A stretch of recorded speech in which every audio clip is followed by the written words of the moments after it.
I was able to adapt to the new bike really well, and unfortunately had a little incident out of my track riding Supercross and crashed and ended up breaking my wrist. So that set me back quite a bit, and just came back into Supercross, and it's just kind of there's been some good stuff, but it's been okay. It hasn't been great for sure, not where we want to be, but it's just you got to take the good with the bad, and unfortunately a little bad, but we're still plugging along, getting used to the bike, and things could be much worse. So we're at least we're at the races, which is nice, but definitely would be better if we were doing really really good. But just keep on going and never giving up.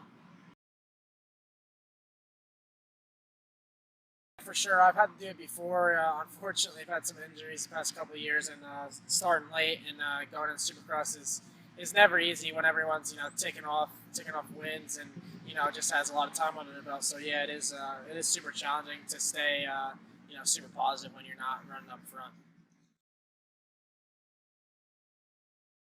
The Suzuki Super Great Outdoors, it's got a really good chassis, and we're just fine tuning it, suspension, engine stuff, ECU stuff, and everything so far is going awesome. I'm really happy with the bike. I feel really comfortable on it. I think this year's going to be a great MX season for me.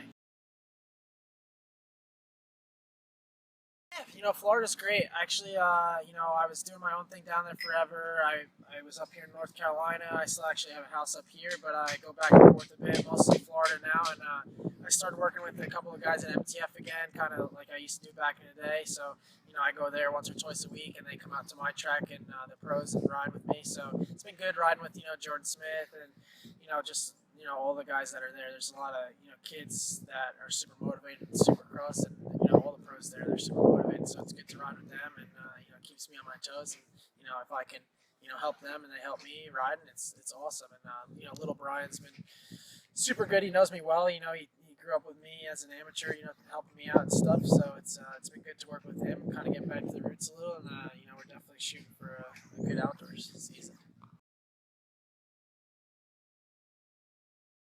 Yeah, the tracks deteriorate a lot more, especially this weekend. They actually lowered the race down to 17 minutes this weekend plus one lap. So they knew the track was going to deteriorate, and it's that's really the only downfall to that thing is the track deteriorates a lot more. But other than that, it's it's fine. We train pretty hard, and we can throw down some laps, so it's not too bad in that way. And the fans get to see some more racing, which is cool. But yeah, so the change is good, really, no big deal. Just the tracks get a little sketchy. They don't have any time to really groom, between the 250s and the 40s. They hit the start and they might hit a face or two. So in a way, it's a little dangerous. I think every pro that races Supercross would probably say that in the 450 class that they need to work on the track a little more before the main event. But besides for that, it's not even the track crew does a great job. It's just the TV schedule. They don't give our guys enough time to work on the track. So besides for that, though, it's awesome. Fans get to see more racing, and we get to put in some more laps, which is fun. I haven't flown in forever. I missed that a ton. I just when I was flying, I couldn't focus.